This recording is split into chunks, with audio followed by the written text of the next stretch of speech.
예수께서 거기서 나가사 두로와 시돈 지방으로 들어가시니 가나안 여자 하나가 그 지경에서 나와서 소리질러 이르되 주 다윗의 자손이여 나를 불쌍히 여기소서 내 딸이 흉악하게 귀신 들렸나이다 하되 예수는 한 말씀도 대답하지 아니하시니 제자들이 와서 청하여 말하되 그 여자가 우리 뒤에서 소리를 지르오니 그를 보내소서. 예수께서 대답하여 이르시되 나는 이스라엘의 집에 잃어버린 양 외에는 다른 데로 보내심을 받지 아니하였노라 하시니 여자가 와서 예수께 절하 이르되 주여 저를 도우소서. 대답하여 이르시되 자녀의 떡을 취하여 개들에게 던짐이 마땅하지 아니하니라. 여자가 이르되 주여 올소이다마는 개들도 제 주인의 상에서 떨어지는 부스러기를 먹나이다 하니 이에 예수께서 대답하여 이르시되 여자여 내 믿음이 크도다. 내 소원대로 되리라 하시니 그때부터 그의 딸이 나으니라. 아멘.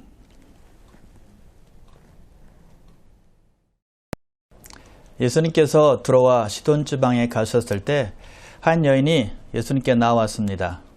가나안 여인이었습니다. 마가복음에 보니 수로보니게 여인이라고 말씀하고 있죠. 이방 여인입니다. 그 여인이 예수님께 이렇게 말을 합니다. 주 다윗의 자손이여 나를 불쌍히 여기소서. 내 딸이 흉악하게 귀신 들렸나이다. 자기들이 심하게 귀신 들린 것 때문에 예수님께 찾아온 한 어머니였습니다. 여러분, 자기 딸이 귀신 들렸으니 얼마나 마음이 아팠을까요? 평생 괴로워하면서 살았을 것입니다. 때로는 나 때문에 이 아이가 귀신 들린 거 아니야? 이런 생각, 이런 자책감도 아마 하며 살았을 것입니다. 늘 낙심하며 살았을 것입니다. 여러분, 귀신 들린 사람들은 어떤 행동을 할까요? 거라사 지방에 군대 귀신 들린 사람을 보면 이 여인의 딸도 어떤 상태였는지 우리 대충 짐작할 수는 있을 것 같아요. 거라사 군대에 귀신 들린 사람은 무덤 사이에서 살았는데 무덤 사이에서 고래고래 소리를 쳤다고 했습니다. 그리고 돌로 자기 몸을 해치고 있었다고 그랬죠. 귀신이 신체적 상해를 입힌 것입니다. 그리고 아무도 그를 쇠사슬로 메어 놓을 수 없을 정도로 힘이 셌다고 했습니다. 귀신이 그 사람 속에서 역사했기 때문이었죠. 사람들이 쇠사슬로 그를 메어 놓으면 풀고, 메어 놓으면 풀고 그렇게 했다는 것이죠. 그래서 수로보니게 여인의 딸도 아마 난폭하게 행동했을 겁니다. 왜요? 흉악한 귀신 들렸다고 했으니까요. 분노하기도 하고 소리 지르기도 하고 울기도 하고 또 자기 몸에 상처를 내기도 했을 것입니다. 또 귀신이 물속이나 불 속에 집어넣기도 했을 거예요. 그런 딸을 가진 어머니가 예수님께 찾아온 것입니다. 필사적으로 찾아와서 예수님께 부르짖은 것이죠. 자, 그런 아픔이 있는 어머니들이 있습니다. 자식이 귀신 들린 것은 아니지만 자식이 장애가 있다거나 또 자식이 많이 아픈 경우에 굉장히 힘들죠. 정말 괴롭죠. 그 사정을 누가 알겠습니까? 제3자가 무엇을 도울 수 있겠습니까? 바로 그런 딸을 둔 어머니가 예수님께 나와서 이렇게 먼저 고백을 합니다. 주 다윗의 자손이요. 예수님을 주라고 불렀습니다. 주는 주인이라는 뜻이죠. 그 어머니는 예수님을 자기 주인이라고 부른 것입니다. 그래서 매달리며 부르짖을 수 있었다는 것이죠. 왜요? 자기 주인이니까요. 사랑하는 귀한 어머니들, 예수님께서 여러분의 주인이 되고 있습니까? 삶의 주인 되신 예수님께 다 맡기며 살아가고 있습니까? 여러분, 믿음의 어머니는 가정을 하나님께 맡기는 분입니다. 남편도 맡기고 아이들도 맡기는 분이에요. 하나님이 가정의 주인으로 모시고 평강으로 인도해달라고 기도하는 분이 바로 어머니라는 것이죠. 어머니만큼 가정을 사랑하는 분이 있나요? 어머니만큼 자식을 사랑하는 분이 있습니까? 없어요. 그러므로 늘 주님을 가정의 주인으로 모시고 삶을 주님께 맡기며 살아가는 어머니들 다 되시기를 주님의 이름으로 축복합니다. 그리고 그 여인은 예수님을 다윗의 자손이라고 불렀습니다. 다윗의 자손이란 말은 메시아라는 의미입니다. 그 여인은 예수님을 메시아로 선포한 것이죠. 그 당시 종교 지도자들보다 훨씬 더 낫습니다. 더 바른 신학을 가지고 있었다는 것입니다.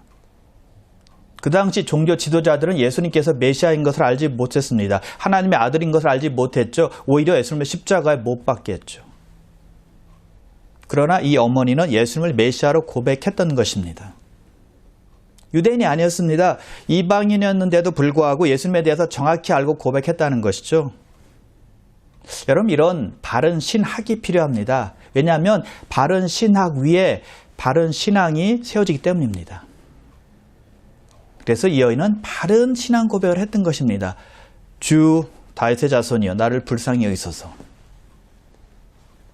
자, 그리고 예수님을 다윗의 자손이라고 불렀다는 말은 예수님을 경외하며 높였다는 말이 됩니다. 다윗은 이스라엘을 적들로부터 건지고 승리로 이끄는 위대한 왕이었습니다. 그런데 예수님을 다윗의 자손이라고 부르는 것이죠. 즉 예수님께서 이스라엘을 건지시는 소망이다라고 말한 것입니다. 즉 이 여인은 예수님을 경외하고 높인 것입니다. 그렇게 다급하고 그렇게 절실한 문제를 가지고 있었지만 예수님을 높이고 예수님을 경외하는 일을 절대 잊지 않았다는 것입니다. 그래서 여러분, 믿음의 어머니는 하나님을 경외하는 분이 되어야만 합니다. 하나님을 사랑하고 하나님을 섬기는 분이 되어야 한다는 것입니다. 다윗의 할머니 루처럼, 또 사무엘의 어머니 한나처럼, 모세의 어머니 요게벳처럼 하나님을 사랑하고 하나님을 경외하고 하나님을 섬기는 분들이 되어야 된다는 것이죠. 잠언 31장 30절인데요. 고운 것도 거짓되고 아름다운 것도 헛되나 오직 여호와를 경외하는 여자는 칭찬을 받을 것이라. 누가 칭찬받는다고요? 하나님을 경외하는 여자, 하나님을 경외하는 어머니들이 칭찬을 받게 된다는 것입니다. 아름답게 치장만 하는 어머니가 아니라 외모만 신경 쓰는 어머니가 아니라 하나님을 사랑하고 하나님을 경외하는 어머니들이 칭찬받게 된다는 것입니다. 예쁘고 아름답고 고운 것은 다 지나가기 때문입니다. 하나님을 경외하는 것만 남기 때문이에요. 솔로몬도 전도서 12장에서 이렇게 말을 하고 있습니다. 이래 결국을 다 들었으니 하나님을 경외하고 그의 명령들을 지킬지어다. 이것이 모든 사람의 본분이니라. 하나님을 경외하는 것이 모든 사람의 본분이라는 것입니다. 그의 명령에 따르는 것이 사람이 할 도리라는 것이죠.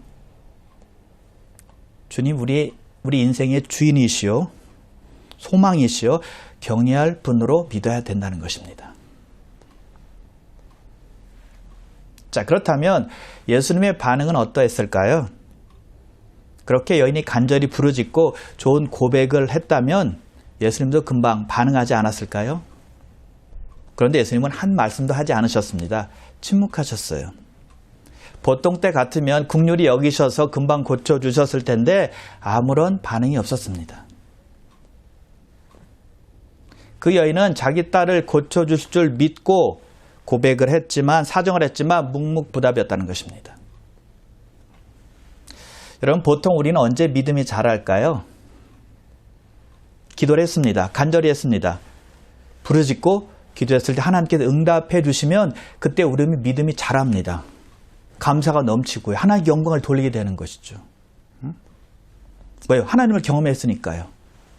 살아계신 하나님을 체험했기 때문에 그때 우리의 믿음이 막 자라게 되는 것입니다. 응답이 우리의 믿음을 강하게 해주는 것입니다. 그러나 반대로 응답이 지연될 때도 우리의 믿음이 강해질 수 있다는 것도 여러분 기억하시길 바랍니다. 왜 그럴까요? 기다리면서 우리는 우리 자신을 점검할 수 있기 때문입니다. 우리를 되돌아볼 시간이 있기 때문에 그렇습니다. 왜 응답해 주시지 아니하시지? 내가 뭐 잘못했나? 내가 잘못 구했나? 합당하게 기도하지 않았나? 라고 나를 살필 수 있게 된다는 것입니다. 내 뜻과 욕심대로만 구하지 않았는지 점검할 수 있게 된다는 것입니다. 시편 기자가 이렇게 고백을 했습니다. 66편 18절인데요. 내가 나의 마음에 죄악을 품었더라면 주께서 듣지 아니하시리라. 그래서 회개할 것은 회개하고 고칠 것은 고치고 다시 열정을 가지고 주님께 나아갈 수 있게 된다는 것입니다. 더 뜨겁게 기도할 수 있게 된다는 것이죠. 그래서 응답이 지연될 때도 역시 믿음이 강해질 수 있다는 것이죠. 자, 그런데 그때 제자들이 예수님께 이렇게 말합니다. 23절인데요. 그 여자가 우리 뒤에서 소리를 지르오니 그를 보내소서.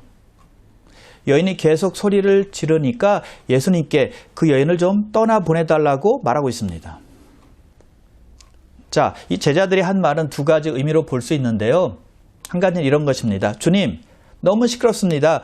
그 여자가 무엇이 필요한지 주님께서 채워주셔서 빨리 보내주십시오. 이렇게 말하는 의미가 있고요. 또 한 가지는 주님, 저 여자의 간구를 무시하십시오. 그냥 보내세요.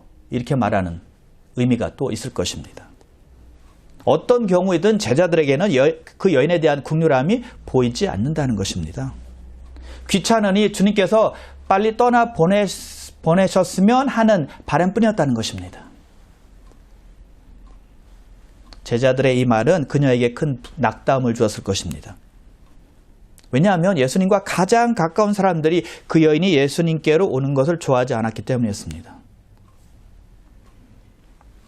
여러분, 우리가 믿음 안에서 성장하려면 극복해야 될 것이 있습니다. 가까운 친구나 가족이나 심지어 믿음의 사람의 반대가 있다는 것을 알고 극복해야 한다는 것입니다. 신앙의 방해는 가까운 사람들로부터 온다는 거예요. 그래서 우리가 꼭 기억해야 될 것은 남이 나에게 어떻게 하는지를 보고 거기에 맞춰서 신앙생활하는 것이 아니라는 것입니다. 남 의식하고 남 눈치 보고 하나님을 섬기는 것이 아니라는 거예요. 그래서 다른 사람들이 우리의 신앙을 좋게만 보진 않는다라는 것을 반드시 기억해야 한다는 것입니다. 방해도 있고 반대도 있고 비난도 있고 비아냥거림도 있을 수 있다는 것입니다.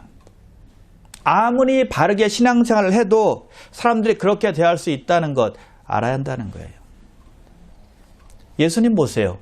예수님은 이 땅에 메시아로 오셨습니다. 하나님의 아들로 오셨습니다. 죄가 하나도 없으신 분이었습니다. 하나님의 뜻을 이루기 위해서 이 땅에 오셨죠. 거룩한 사명을 이루기 위해서 오신 것입니다.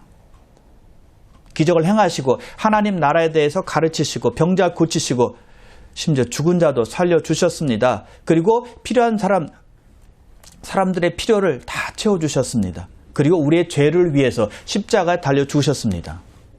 그런 헌신, 그런 사랑, 그런 섬김이 어디 있습니까? 그런데 그런 예수님께 반대가 없었나요? 핍박이 없었나요? 조롱이 없었나요? 있었다는 것입니다. 그럴 때 예수님께서 사명을 포기하셨나요? 천만에요. 묵묵히 끈기 있게 오래 참으심으로 감당하셨다는 것이죠. 우리에게도 우리가 신앙생활할 때 반대가 있고 또 방해가 있고 장벽이 있다는 것입니다. 그래서 우리에게 오는 방해나 반대가 날 신앙생활을 좌지우지하게 만들면 안 된다는 것입니다. 반대가 있고 비난이 있다 할지라도 주님께 나아가는 것을 멈추거나 그만두면 안 된다는 것이죠. 남 때문에 신앙생활하는 것이 아니라 하나님 보고 신앙생활하는 것이기 때문입니다. 사람들이나 환경 때문에 하나님께 나가는 발걸음을 스탑하면 안 된다는 것이죠. 주님께 나가는 근거는 사람이 아니라 하나님이기 때문이에요. 특별히 우리 어머니들은 믿음의 굳건히 서는 어머니들이 다 되셔야만 합니다. 흔들리면 안 돼요. 그래야 가정을 믿음으로 지킬 수 있기 때문이죠. 믿음이 연약한 남편이 신앙을 방해할 수 있습니다. 또 믿음이 없으신 부모님이나 시부모님들이 신앙을 방해할 수 있습니다.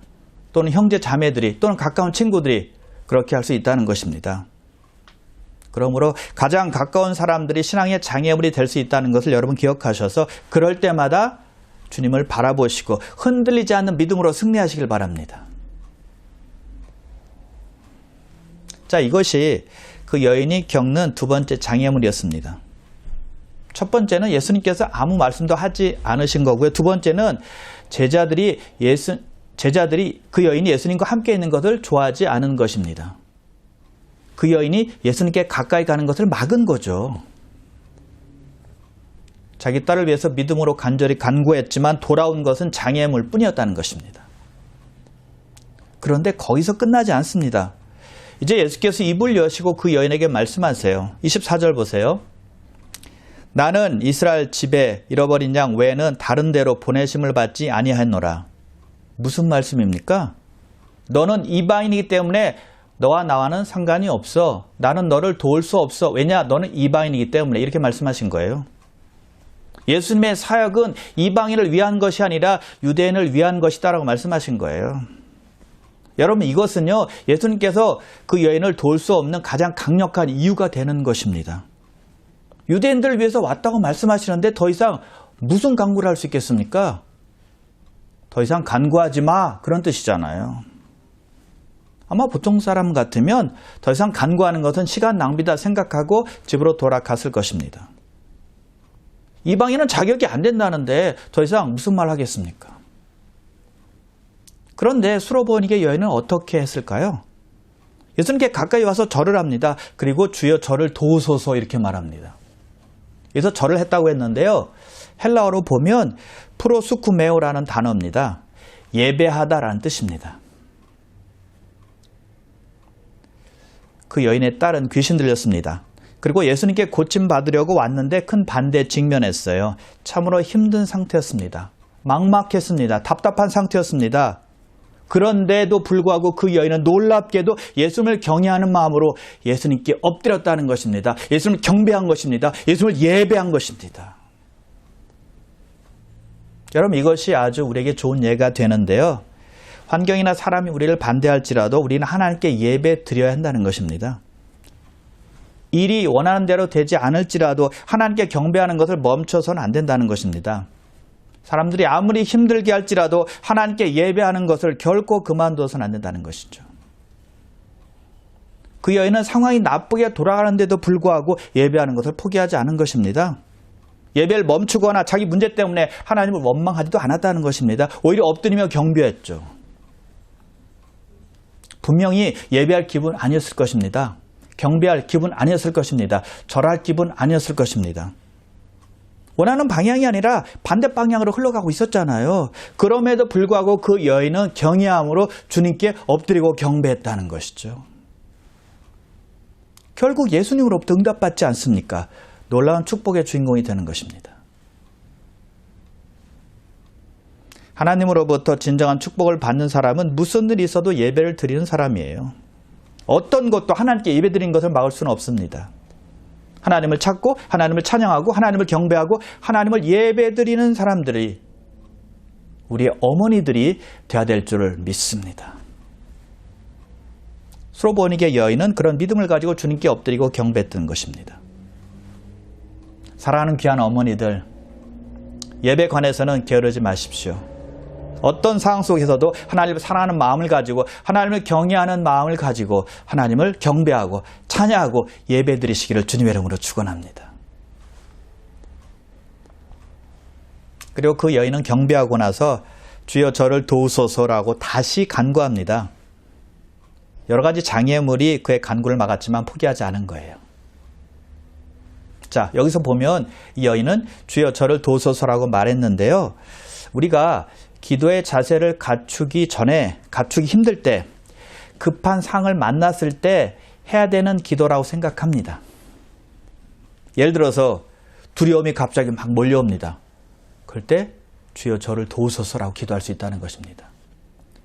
또는 비즈니스 하는 사람이에요. 그래서 가게 문을 아침에 오픈을 했습니다. 근데 그 전에 기도를 못했어요. 근데 사람이 막 들어옵니다. 그때 하나님께 주여 저를 도우소서, 오늘 하루를 지켜주시옵소서, 함께 주시옵소서라고 기도할 수 있다는 것입니다. 또 설교하는 사람이라면 저처럼 설교 바로 전에, 시작하기 전에 주여 저를 도우소서라고 기도하는 것입니다. 물론 그 전부터 설교에 대해서 계속 기도하죠. 하나님 뜻 가운데 말씀을 잘 증거하는 설교자가 될 수 있게 해달라고 기도하죠. 그러나 설교 전에 간단하게, 짧지만 하나님 저를 도우소서라고 기도하는 것입니다. 또 인터뷰를 보러 갔습니다. 인터뷰 보는 사람 앞에서 주님 오늘 저를 도우소서라고 기도하는 것입니다. 특히 우리 어머니들은요, 삶 속에서 얼마나 많은 일들과 상황들을 만나는지 모릅니다. 그때 이런 짧은 기도가 필요하다는 것입니다. 짧은 기도지만 아주 효과적인 기도가 될 수 있다는 것입니다. 느헤미야가 바로 그런 사람이었습니다. 느헤미야는 예루살렘 성벽과 성문과 또 성전이 무너져서 방치된 것을 보고는 아주 괴로워했습니다. 또 자기 동족 유대인들이 예루살렘에 남아있는 유대인들이 환난을 당하는 것을 듣고는 마음 아파했습니다. 그래서 예루살렘으로 가서 예루살렘 성벽을 짓겠다라는 결심을 하게 되죠. 그래서 아닥사스다 왕에게 재가를 요청하면서 이런 기도를 했습니다. 왕 앞에서 이렇게 기도했다라고 성경은 밝히고 있는데요. 느헤미야 2장 4절에 나옵니다. 내가 곧 하늘의 하나님께 묵도하고, 왕 앞에서 짧은 기도를 하나님께 드린 것입니다. 왕이시여 잠깐만 기다려 주십시오 라고 뒤로 돌아서서 기도한 것이 아니라 왕 앞에서 속으로 짧게 기도했다는 것입니다. 그래서 느헤미야는 왕의 허락을 받고 예루살렘으로 가서 예루살렘 성벽을 짓는 것이 아닙니까? 성공하지 않았습니까? 그러므로 여러분, 삶 속에서 어려운 상을 만날 때마다, 급할 때마다 기도하는 여러분 다 되시길 바랍니다. 그래서 그 여인은 반대도 불구하고 주여 저를 도우소서라고 기도했던 것입니다.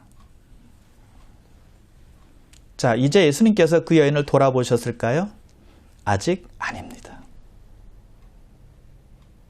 이쯤 되면 예수님께서 돌아볼 만도 한데, 응답해 주실 만도 한데 또 이렇게 말씀하십니다. 26절 보세요. 자녀의 떡을 취하여 개들에게 던짐이 마땅하지 아니하니라. 자녀는 유대인들을 가리키는 것이고 개들은 이방인들을 가리키는 것입니다. 자녀들이 유대인들이 먹을 떡을 이방인들에게 줄 수 없다라는 것입니다. 다시 한번 그 여인을 낙심시키는 말이었습니다. 그런데 여러분, 놀랍게도 그 여인은 이렇게 대답을 합니다. 27절 보세요. 주여 올소이다마는 개들도 제 주인의 상에서 떨어지는 부스러기를 먹나이다. 놀라운 반응을 하고 있습니다. 유대인들이 먹는 떡을 자기에게 주는 것은 옳지 않다라는 말에 동의합니다. 또 예수님께서 유대인들을 사랑하신다라는 말에도 동의합니다. 이 여인은 예수님께서 말씀하신 것이 진리라는 것을 받아들이고 동의했다는 거예요. 즉 주님의 말씀이 자기에게 호의적인 말씀이 아니었지만 진리로 받아들였다는 것입니다. 힘들었지만 인정했다는 거예요. 여러분, 사람들은 모든 성경 말씀을 다 받아들이지 않습니다. 자기에게 맞는 말이면 받아들입니다. 자기에게 호의적인 말씀이라면 그 말씀을 사랑합니다. 그러나 자기에게 호의적이지 않으면, 자기에게 맞지 않으면 반박하기도 하고 인정하지 않습니다. 동의하지 않는 것이죠. 자기에게 힘을 주는 말, 또 사랑한다는 말, 위로해주는 말씀, 용기를 주는 말씀을 들으면 하나님 말씀은 사랑합니다. 그러나 자기 죄를 들춰내고 책망하는 말씀은 좋아하지 않는다는 것이죠. 받아들이지 않는 것입니다. 그런데 이 여인을 보세요. 자기에게 맞는 말씀이었습니까? 자기에게 호의적인 말씀이었습니까? 위로하는 말씀이었습니까? 용기를 주는 말씀이었습니까? 아니었다는 것입니다. 전혀 호의적이지 않았습니다. 이방인들에게 줄 떡은 없다라고 딱 잘라 말씀하신 거잖아요. 그런데도 진리로 받아들였다는 것입니다. 주여 주님의 말씀이 옳습니다. 이렇게 말한 거잖아요. 왜 그런지 아십니까? 예수님께서 말씀하셨기 때문입니다. 주님을 경외하는 여인이었다는 거예요. 여러분, 우리도 마찬가지입니다. 우리의 이성으로 이해되지 않을지라도 하나님께서 말씀하셨다면, 성경이 말씀하시는 거라면 진리로 받아들이고 따르고 순종하는 것이죠. 성경 말씀이 나를 아프게 할지라도, 나에게 부담을 줄지라도, 나를 힘들게 할지라도 진리로 믿고 따르는 것입니다. 설교 말씀이 하나님의 말씀을 선포하는 것이라면 내가 원하는 말씀이 아닐지라도 기쁨으로 받아들이고 따르고 신뢰하는 것이죠. 순종하는 것이죠. 그런 사람이 진정으로 하늘의 복을 받는 사람들이라는 것을 믿으시기를 주님의 이름으로 축원합니다. 자, 딸이 귀신 들려서 절박한 심정을 가지고 찾아온 여인의 간구를 예수님은 듣지 않으셨습니다. 그리고 이방인이 아니라 유대인들을 위하여 오셨다라고 거듭 말씀하셨습니다. 꼭 응답하지 않으실 것처럼 냉정하게 대하셨다는 것입니다. 예수님께서 그 여인을 낙심시켜서 빨리 집에 돌아가게 하려고 그렇게 말씀하셨을까요? 그녀의 기대를 망가뜨려서 다시는 찾아오지 말게 해야지 그런 의도로 말씀하셨을까요?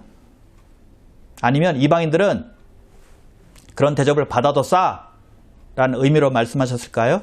아니라는 것입니다. 그의 믿음을 성장시키기 위함이었습니다. 나를 불쌍히 여기소서라고 말했을 때 예수님은 아무 대답도 하지 않으셨죠?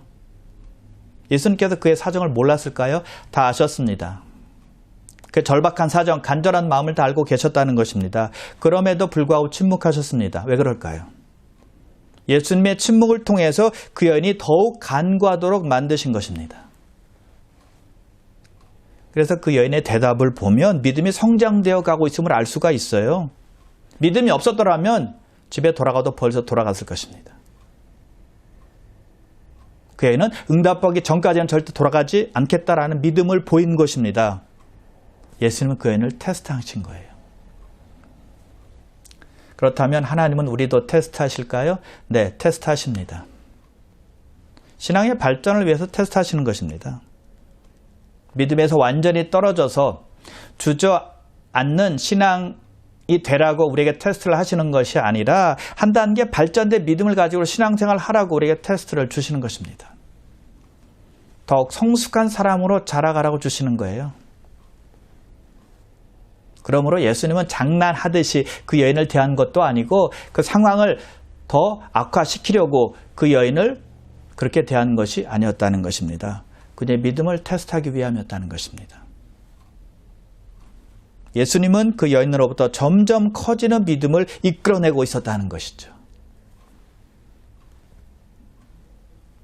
그래서 그 여인이 예수님의 말씀에 믿음으로 반응한 것 아닙니까? 주님의 말씀이 맞습니다. 그러나 걔들도 자기 상에서 주인의 상에서 떨어지는 부스러기를 먹나이다 라고 고백했다는 것이죠. 엄청난 믿음으로 반응한 것입니다. 스로보니게 여인은 자기의 낮은 위치를 인정했습니다. 자기를 개라고 취급한 것에 대한 어떤 불만도 표시하지 않았습니다. 자녀처럼 대우해달라고 땡깡 부리며 요구하지도 않았어요. 단지 개들의 하나로서 축복을 받게 해달라고 간청하고 있는 것입니다.